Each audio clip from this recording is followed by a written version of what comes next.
आइए मेरे साथ खोलिए 2 कुरिन्थियों और उसका दूसरा अध्याय 1 Corinthians chapter 2 verse 11।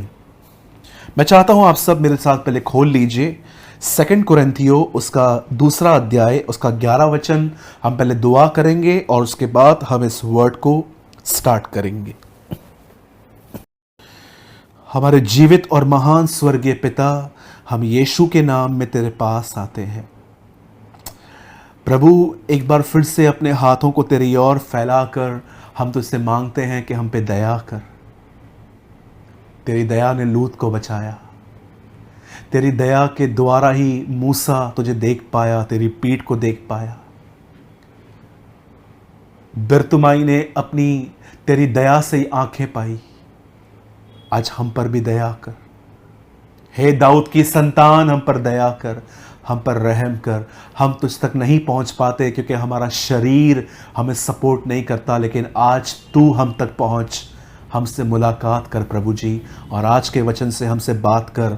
हर वो व्यक्ति जो इस समय प्रभु इस वीडियो को देख रहा है, सारी वो गंदी आत्माएं जो वर्ड को डिस्टर्ब करती हैं, उन्हें सुनने में रोकती हैं, यीशु के नाम से हमारे घरों से चली जाएं। प्रभु जी हमें आशीष दे, यीशु के नाम में, आमेन आमेन। और मैं आपके लिए पढ़ रहा हूं 2 अध्याय का 11वां वचन कि शैतान का हम पर दाव न चले क्योंकि हम उसकी युक्तियों से अनजान नहीं है। फिर से आपके लिए पढ़ रहा हूं कि शैतान का हम पर दाव न चले क्योंकि हम उसकी युक्तियों से अनजान नहीं है। मेरे भाइयों, मेरी बहनों, पौलुस की बनाई हुई कलीसियाओं में अगर किसी कलीसिया में अधिक से अधिक पाप था तो वो थी कुरिन्थियों की कलीसिया। कुछ ऐसे काम वहां पर होते थे जो बहुत ही बुरे थे, और उनमें से एक पाप था व्यभिचार। और पौल ऐसी कलीसिया को कहता है कि तुम्हें डेविल की ट्रिक्स को, उसके प्लान्स को समझने की नीड है। मेरे भाइयों, मेरी बहनों, मैं आप में से हर उस व्यक्ति से आज बात करना चाहता हूं परमेश्वर के अनुग्रह से, जिनसे पास्ट में व्यभिचार हुआ। आपने पॉर्न वीडियोस देख लिए, आप किसी गंदे संबंध में थे लेकिन आप इन दिनों में बाहर आ चुके हो, या ऐसा हो सकता है कि आप मैरिड होने के बाद भी कुछ गुनाहों में गिरे हो और आपने वो सारे काम बंद कर दिए हैं, लेकिन आपके मन से वो बातें नहीं निकलती और वही सारी बातें आपको खींच खींच कर वापस पापों में ले जाती है। हो सकता है कि आप इस समय जो इस वीडियो को देख रहे हैं, आपसे पास्ट में व्यभिचार हुआ हो, या आपने पास्ट में कुछ गंदे वीडियोस देखे हैं, या हो सकता है कि आपने पास्ट में एक रिलेशनशिप रखा था, आप वहाँ से बाहर आ चुके हैं लेकिन वो बातें आपके अंदर से नहीं जा रही। या हो सकता है कि आप जब दुआ करते हैं और रात को सोते हैं तो गंदे गंदे सपने, अशुद्ध सपने आपके अंदर आते हैं। हमेशा याद रखिए, शैतान आपका फ्यूचर नहीं जानता, ही डोंट नो। लेकिन इस बात को हमेशा याद रखिए कि डेविल आपके पास्ट को जानता है। उसके पास हर वो रिकॉर्ड है आपके पास्ट का जो आपके साथ हुआ है, और वो कई बार हमारे पास्ट को यूज करता है हमें प्रेजेंट टाइम पे गुनाहों में गिराने की। और याद रखिए, व्यभिचार बदन के लिए एक चकमक की तरह काम करता है। आप जानते हैं हमारे बदन को ये पाप बहुत पसंद है, क्योंकि हमारे बदन को ये पाप बड़ा मीठा लगता है। इसलिए जब भी हमें ये ख्याल आते हैं जो हमने किया था या हमने कुछ देखा था, तो आपने देखा होगा कि न चाहते भी आपके अंदर कुछ बातें घुस आती हैं।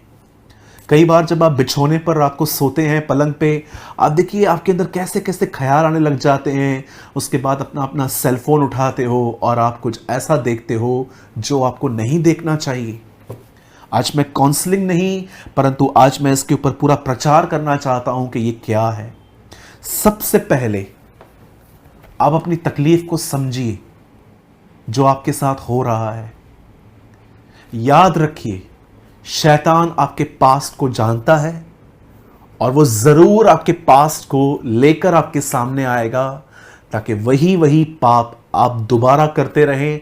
और कई बार आपको एक अंदर आपके अंदर एक वो बात डाल देगा कि आज आखिरी बार कर ले, कल से फास्टिंग करना, प्रेयर करना, कल से छोड़ देना। मुझे एक बात बताइए, जो व्यक्ति आज कंट्रोल नहीं कर पाया वो कल कैसे करेगा? Not possible. मैं आज आपको बाइबल मुकद्दस से एक ऐसे व्यक्ति को आपके सामने ले आना चाहता हूं। जरा देखिए कुछ ही टाइम में वो कितनी बार गिरा और प्रभु ने उसके साथ क्या किया। मैं बिलीव करता हूं कि आज का संदेश उम्मीदों से भरा हुआ है, होप से भरा हुआ है। आप जानते होंगे कि यीशु ने सबसे पहले जिस चेले को अपने पास बुलाया था उसका नाम था पतरस। बाइबल बताती है कि पतरस अपनी बोट में, जैसे वो रोज जाता था, अपनी बोट में गया मछलियां पकड़ने के लिए, पर बाइबल बताती है उसे कोई मछली नहीं मिली। थक कर, हार कर, 100 जगहों पे जाल फेंक फेंक कर जब उसे कुछ नहीं मिला, तब वो सवेरे आया और उसने क्या देखा? जिस किनारे पर वो आया वहां पर यीशु मसीह परमेश्वर के राज्य का प्रचार कर रहे थे। और जैसे यीशु ने प्रचार पूरा किया, आप देखिए एक जगह तो ऐसा भी बताया गया है कि एक्चुअली जीसस ने उसकी बोट मांगी थी और वहीं पर खड़े होकर प्रचार किया था। एक गॉस्पेल ऐसा भी बताता है। लेकिन मैं आपको बताना चाहता हूं, ये कॉन्सेप्ट नहीं है आज, लेकिन आज मैं आपको ये बताना चाहता हूं कि जैसे पतरस ने प्रभु को अपनी बोट दी, प्रभु ने उसे बोट भरकर दे दी। याद रखिएगा, खुदावन उन्हें भरता है जो अपना खालीपन उसे देते हैं। आप में से कितने लोगों ने ऑब्जर्व किया, पतरस ने अपनी खाली बोट उसे दी थी पर खुदावन ने उसे भर के दी। आप में से जो व्यक्ति अपना खाली जीवन उसे देगा वो उसे भरेगा। आज देखिए बहुत सारे लोगों को प्रभु भर नहीं पा रहा क्योंकि वो ज्ञान से भरा हुआ जीवन ही उसके पास लेके आते हैं। वो एक प्रेयर नहीं करते हैं, जस्ट वो अपनी डेली रूटीन में जीते हैं। वो ऐसे मन खुदा के सामने लेके जाते हैं जैसे वो सब कुछ जानते हैं और सिर्फ खुदा को कहते हैं तेरा धन्यवाद तूने दिया। पर कितने लोग हैं हर दिन अपने आप को प्रभु के सामने खाली करते हैं, अपनी कमजोरियां उसके सामने उंडेलते हैं, अपने शॉर्टकमिंग्स उसके सामने उंडेलते हैं और बिल्कुल साफ लफ्जों में प्रभु को कहते हैं कि प्रभु मुझे आज भी कुछ नहीं आता, मुझे भर और मुझे सिखा। परमेश्वर भरे हुए जीवन को नहीं पर एक खाली जीवन को भरता है। इसीलिए काना में जो मटके खाली हुए खुदावन ने उन्हें भरा। एलीशा उस मटके में तेल भर रहा था विधवा को कहकर जो खाली हो चुके थे। मेरे भाइयों मेरी बहनों, पतरस को मछलियां मिली और बाइबल बताती है पतरस ने अपनी जिंदगी का सबसे बेहतरीन काम किया। उसने सब कुछ छोड़ दिया और वो प्रभु के पीछे हो लिया। प्रभु के पीछे चलते चलते चलते चलते आप देखिए उसने एलिया और मूसा से मुलाकात की, उसने दूर से उन्हें देखा, पहचान लिया। आप देखिए पतरस ही वो व्यक्ति है जिसे वादा किया गया कि उसके ऊपर कलीसिया बनेगी। आप देखिए पतरस ही वो व्यक्ति है जो पानी पे चला। पतरस ही वो व्यक्ति है जिसके साथ यीशु घर गया उसके और उसकी सांस को उसने चंगा किया। और पतरस ही चेलों में से पहला व्यक्ति है जिसने यीशु को कहा कि आप परमेश्वर के बेटे मसीह हैं। एक दिन यीशु ने उसे साफ साफ कहा कि मैं मरूंगा, गाड़ा जाऊंगा और जी उठूंगा। इसी पतरस ने प्रभु यीशु मसीह को क्या कहा? मैं आपके साथ बंदी गृह में जाने के लिए तैयार हूं, मरने के लिए तैयार हूं। लेकिन यीशु ने कहा तू मेरा इनकार करेगा। और बाइबल बताती है कि एक टाइम ऐसा आया जब जीसस अरेस्ट हुआ, इसी पतरस ने डर में आकर, वो जानता था इस टाइम पे यह कहना कि यस मैं जीसस के साथ हूं, अपनी मौत को दावत देना है। और इसी पतरस ने कहा कि मैं उसे नहीं जानता। कुछ समय के बाद आप देखिए, करीबन कुछ समय के बाद पतरस ने फिर से कहा मैं उसे नहीं जानता। और कुछ समय के बाद पतरस ने फिर से कहा कि मैं उसे नहीं जानता। क्या आप में से हर एक को एक चित्र दिख रहा है? बार बार यह व्यक्ति पाप में गिर रहा है। इस बाइबल का सबसे बड़ा गुनाह जानते क्या है? इस बाइबल का यीशु का इनकार करना। क्या कहा प्रभु ने? जो मनुष्यों के सामने मेरा इनकार करेंगे मैं स्वर्गीय पिता के सामने उनका भी इनकार कर दूंगा। अकॉर्डिंग टू बाइबल सबसे बड़ा पाप जानते क्या है? अविश्वासियों के लिए गॉस्पेल रिजेक्ट करना। और बिलीवर्स के लिए दूसरों के सामने एक सीक्रेट बिलीवर की तरह रहना। पतरस ने क्या किया? इनकार किया। आज भी बहुत सारे लोग अपनी लाइफ से इनकार करते हैं, बैग में छुपा के बाइबल लेके जाते हैं। कोई उनसे पूछता है कहां गए थे, हम तो यहीं पास में गए थे, जबकि वो चर्च गए थे। मेरे भाइयों, मेरी बहनों, बाइबल साफ कहती है जो मेरा इनकार करेंगे वो परमेश्वर के सामने मैं भी उनका इनकार करूंगा।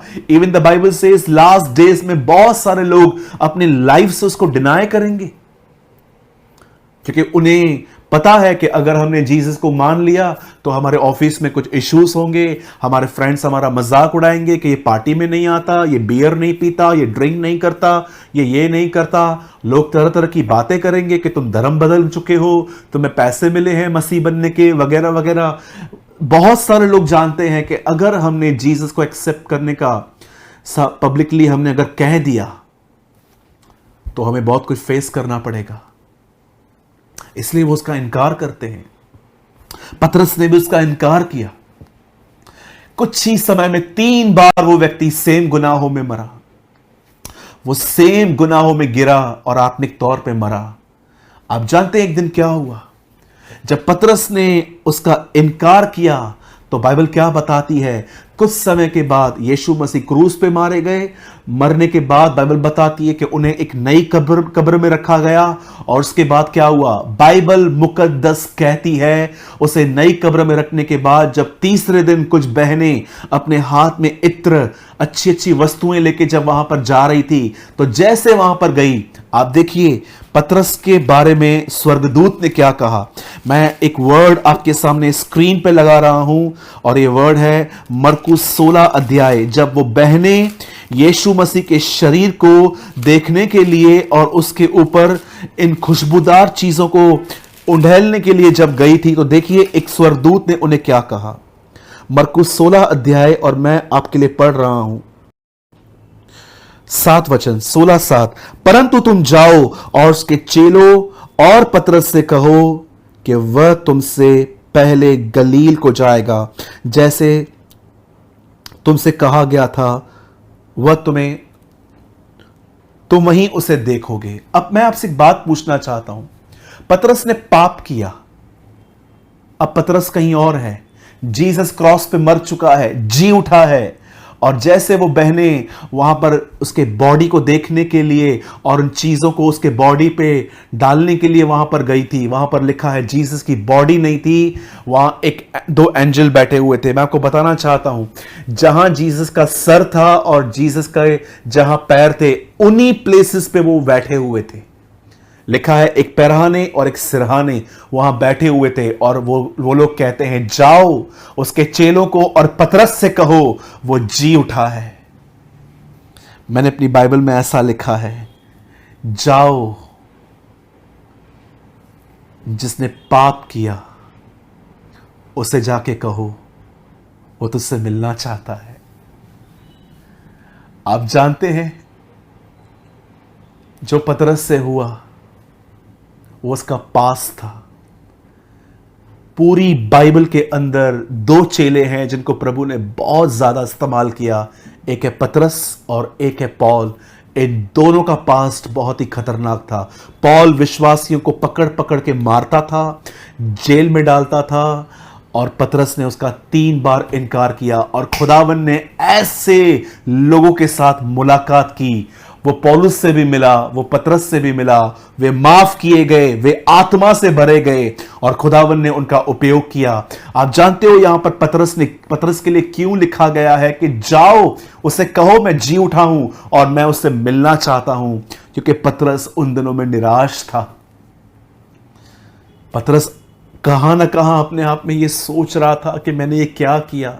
आप यूहन्ना 21 अध्याय पढ़ के देखिए, पतरस ने होप छोड़ दी थी कि मैं उसका चेला हूं। पतरस 21 अध्याय यूहन्ना में लिखा है कि वो वापस वहां पर अपने काम में चला गया था और चेलों को भी ले गया था। मेरे भाइयों, मेरी बहनों, मैं आप में से हर एक को कहना चाहता हूं, आपके जिंदगी में पास्ट में कुछ पाप हुए होंगे, आपने व्यभिचार किया होगा, शायद पॉर्न वीडियोस देखे होंगे, किसी गलत संबंध में आ गए होंगे और आपने गंदा किया होगा और वो चीजें आज तक आपको सताती हैं।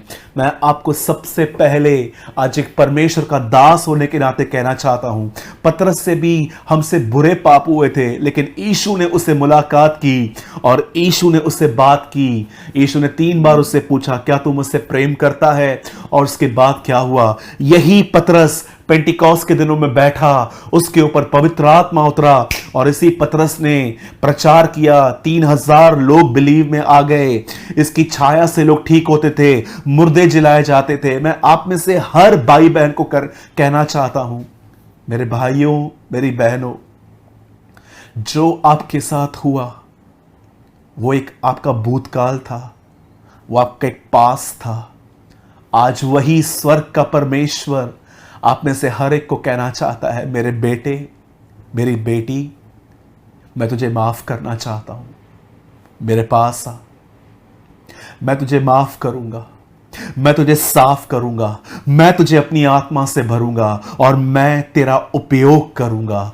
मैं आप में से हर जवान भाई बहन को आज के वीडियो के थ्रू कहना चाहता हूं, मेरे भाइयों, मेरी बहनों, अपने आप को कंडेम फील करना बंद करो, अपने ऊपर दोष लगाना बंद करो कि मैं कहां कुछ बढ़ सकता हूं, मैं तो गिर चुका हूं, मेरी दुआएं कहां से सुनी जाएंगी। खुदा आज भी आपसे प्यार करता है, वो आज भी आपसे मोहब्बत रखता है और याद रखिए, उसकी प्लानिंग इतनी कमजोर नहीं है कि आपका एक पाप उसकी प्लानिंग को चेंज करे। क्या कहती है बाइबल याकूब से? जब तक मैं अपना कहा हुआ वचन पूरा न करूं, मैं तुझे नहीं छोड़ूंगा। मैं यीशु के नाम से कहता हूं, जब तक वो अपना काम आपसे पूरा नहीं करता, वो आपको नहीं छोड़ेगा। यीशु पतरस से मिला, सब कुछ बदल गया, सब कुछ चेंज हो गया। मेरे भाइयों, मेरी बहनों, अपने आप को कंडेम फील मत कीजिए। उठिए, ये समय बैठने का नहीं है, ये समय अपने आप पे दोष लगाने का नहीं है। उठिए, वापस घुटनों पर आइए, वापस कलाम पढ़िए, वापस फास्टिंग करना स्टार्ट कीजिए, वापस संगति कीजिए। खुदावन आपको उठाएगा, खुदावन आपका उपयोग करेगा। और मैं हर उस व्यक्ति को कहना चाहता हूं जो इन दिनों में अपने पास्ट में किए गए गुनाहों से स्ट्रगल कर रहा है, 2 काम करें, 2 काम। फर्स्ट, कुछ दिन फास्टिंग कीजिए, 1 दिन छोड़ के 1 दिन, 1 दिन छोड़ के 1 दिन, और उन फास्टिंग के अंदर प्रभु को एक ही बात कहिए, प्रभु मेरे अंदर जितने भी बंधन हैं, बॉन्डेजेस हैं, स्ट्रॉन्ग होल्ड्स बन चुके हैं व्यभिचार के, उन्हें ध्वस्त कर, उन्हें तोड़, उन्हें खत्म कर। और दूसरी चीज, गलातियों 2:20 का वचन याद कीजिए, मैं मसीह के साथ क्रूस पे चढ़ाया गया हूं, अब मैं नहीं परंतु मसीह मुझ में जीवित है। जब भी आपका बदन आपको तंग करे, फास्टिंग कीजिए, 1 दिन छोड़ के 1 दिन, कुछ दिन स्टार्ट कीजिए। आपके बॉडी के अंदर से सारे बंधन टूटेंगे, मन के अंदर बंधन टूटेंगे। और जब भी आप देख रहे हो कि आपको गंदे गंदे ख्याल आ रहे हैं, शैतान से कहिए, हे शैतान मुझसे दूर हो, मैं मसीह के साथ क्रूस पे चढ़ाया गया हूं, अब मैं नहीं परंतु मसीह मुझ में जीवित है। और मैं आपको कहना चाहता हूं, आप पास्ट में किए गए गुनाहों के थॉट्स जो आपको आते हैं, आप उस पर विक्ट्री पालेंगे, क्योंकि प्रभु आज भी आपके साथ है। मेरे भाइयों, मेरी बहनों, मैं आपको इनवाइट कर रहा हूं, कम, प्रभु आपके साथ है। बंद करने से पहले मैं एक ऑसम स्टोरी आपको बताना चाहता हूं। यह अंकल बिली ग्राम की है। एक दिन अंकल बिली ग्राम जो थे, कहां पर प्रीचिंग कर रहे थे, लाखों लोग उस स्टेडियम में थे। उन्होंने एक टेस्टमनी बताई वहां पर, एक लड़के की जो अमेरिका में रहता था। उस लड़के को छोटी सी उम्र में ही ड्रग्स लेने की आदत हो गई। घर से पैसे चुराता था, कई बार दोस्तों से उधार लेता था, कई बार वो गलत बातों में से निकल नहीं पा रहा था और तरह तरह के काम करता था ताकि उसे पैसे मिले और वो ड्रग्स ले सके। एक दिन उस लड़के ने एक दुकान में जाकर गोल्ड की एक चीज़ चुराई, लेकिन वो चुरा नहीं पाया, वो पकड़ा गया और अगले ही पल वो जेल में था और उसे 2 साल की सज़ा मिली। अंकल बिली ग्राम इस तरह बता रहे थे कि जब उसकी सज़ा के पूरे होने में मात्र 6 महीने पड़े हुए थे, तब उसने उन पेरेंट्स को जो उससे बड़ा परेशान थे, क्योंकि इस लड़के ने बहुतों से पैसे लिए थे और वो लोग इसके माँ बाप को परेशान कर रहे थे, और उसने अपने माँ बाप को एक लेटर लिखा। उस लेटर में उसने ऐसा लिखा कि मैं जेल में हूँ और यहाँ पर जेल में मुझे जीसस के बारे में पता चला है। अब मैं वापस कभी ड्रग्स नहीं लूँगा। क्या मैं घर आ सकता हूँ? इस लेटर का उसने आंसर आने का उसने वेट किया, पर उसे कोई आंसर नहीं आया। 3 महीने के पहले, जब उसकी सज़ा के ख़त्म होने में 3 महीने मात्र थे, तब उसने एक और लेटर अपने घर में लिखा और सेम चीज़ें दोहराई कि क्या मैं घर आ सकता हूँ। इस लेटर का भी कोई रिप्लाई नहीं आया, और जब मात्र 15 दिन बचे हुए थे, उसने अपने एक और लेटर में सेम बातें लिखी, लेकिन उसने एक चीज़ उसमें ऐड की। बोला, मैं घर आना चाहता हूँ। अगर घर के बाहर एक येलो फ्लैग, पीला झंडा लगा हुआ होगा, तो मैं समझ जाऊंगा कि आप मेरा वेलकम कर रहे हो, अन्यथा अदरवाइज मैं वहाँ से चला जाऊंगा और अपनी पुरानी ज़िंदगी में लौट जाऊंगा। जिस दिन वो अपनी ज़िंदगी से रिहा होकर उस जेल में से वो बाहर आया, और जब वो घर की तरफ जा ही रहा था, उसके दिमाग में एक ही बात थी, क्या एक पीला झंडा मेरे लिए लगा होगा। और आप जानते हैं, जब वो अपने घर के करीब पहुंचा तो उसने क्या देखा? उसके घर से 1 किलोमीटर तक पूरे के पूरे येलो फ्लैग्स लगे हुए थे। उसके माँ बाप ने उसका वेलकम किया था। ये प्रीच करने के बाद बिली ग्राम ने लास्ट में कहा, आप में से कितने लोग हैं जो इन दिनों में अपने घर से बाहर हैं, खुदावन की हुजूरी से बाहर हैं? आपको ऐसा लगता है कि खुदा मुझे एक्सेप्ट करेगा कि नहीं करेगा? बिली ग्राम अंकल ने उसके बाद कहा, आज सबों के लिए स्वर्ग में पीले झंडे लगे हैं। Come to Jesus Christ. मैं आपको वही संदेश देना चाहता हूं जो अंकल बिली ग्राम ने दिया। आज खुदा एक बार फिर से आपको वेलकम कर रहा है। Come my son, come my daughter. वो आपसे प्यार करता है, उसने आपके लिए अपनी जिंदगी दी है। मेरे भाइयों, मेरी बहनों, अपने अंदर दोष मत लगाइए। वो एक पास था जो आपका निकल गया। अब प्रभु से कहिए, खुदा तेरे इस मोहब्बत के कारण मैं तेरे साथ और चलूंगा, तेरे और करीब आऊंगा, तुझे और विश्वास होके दिखाऊंगा। परमेश्वर आपसे प्रेम करता है। Let's pray.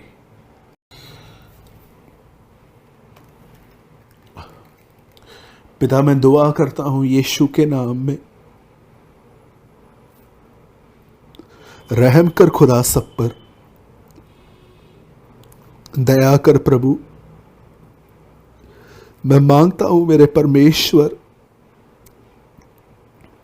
मेरे सारे भाई बहनों के लिए खुदावन, हम सब गुनाह कर चुके हैं खुदावन, हम सबसे पाप हुए हैं, हमें माफ कर दे, हम पे रहम कर दे।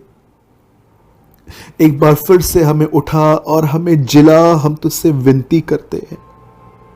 हम जानते हैं अब तेरी दया हमारे गुनाह से बहुत बड़ी है।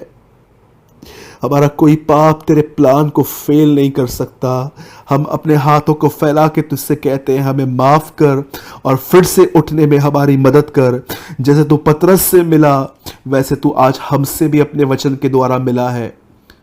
मुझ पर रहम कर प्रभु, मेरे भाई बहनों पर भी रहम कर।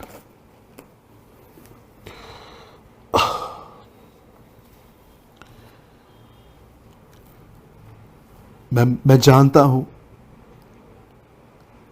कि आप में से कुछ लोग जरूर इस वचन को सुन के रोए होंगे। मेरे भाइयों, मेरी बहनों, आज उदासी का दिन नहीं है, आज खुशी का दिन है। एक बार फिर से उसका पैगाम हम तक पहुंचा है कि वो हमसे दूर नहीं है। मैं आप में से हर एक को कहना चाहता हूं, प्रभु आपसे प्यार करता है। मैं दुआ करता हूं खुदावन हर एक को तू ब्लेस कर, हर एक को तू आशीष दे। मैं विश्वास करता हूं आपने हमारी दुआओं को सुना है, यीशु मसीह के नाम में, आमीन आमीन। मैं विश्वास करता हूं कि आज के वचन के द्वारा प्रभु ने आपको ज़रूर जिलाया होगा। मेरे भाइयों, मेरी बहनों, खुदावन आपके साथ है, वो आपसे प्रेम करता है। और याद रखिए, उसने आपको एक पल के लिए भी अकेला नहीं छोड़ा है। अपने ऊपर दोष न लगाएं। हर व्यक्ति गुनाह में गिरा है, किसी का पास अच्छा नहीं है। सिर्फ फर्क इतना है, वो कहीं और गिरे हैं, हम कहीं और गिरे हैं। मैं चाहता हूं हम एक ऐसी सेना बने जो अपने कामों पर नहीं परंतु उसके प्रेम पे भरोसा करके चले। हमारे लिए सबसे बड़ी बात यही है कि उसने हमें स्वीकार किया है, हम स्वीकार किए गए हैं। मैं आप सबको कहना चाहता हूं, मैं आप में से हर एक को कहना चाहता हूं, जितने भी लोग मुझे देख रहे हैं, मैं बिलीव करता हूं कि ये वीडियो परमेश्वर हर मसीह तक ले जाएगा। और मैं आप में से हर एक को कहना चाहता हूं, मेरे भाई, मेरी बहन, हो सकता है पास्ट में आपसे कुछ गलतियां हुई हैं, गुनाह हुए हैं, लेकिन आज मेरा परमेश्वर आपको कहता है, मैंने तुझे माफ़ किया है, लौटा, मैं तुझे आत्मा से भरूंगा, मैं तेरा उपयोग करूंगा और तेरा कोई भी गुनाह मेरे प्लान को कैंसिल नहीं कर सका है। प्रभु के पास आज भी आपके लिए योजना है। आज उसके इस प्रेम के कारण और उसके करीब जाइए और उसके करीब जाइए। मैं उम्मीद करता हूं कि आज के कलाम के द्वारा आपने ज़रूर ब्लेसिंग पाई होगी। अगर आप कुछ कमेंट करना चाहते हैं तो आप कर सकते हैं, और हो सके तो आज कमेंट बॉक्स में एक बात लिखिए, मैं माफ़ किया गया हूं, मैं स्वीकार किया गया हूं। यीशु मसीह की जय।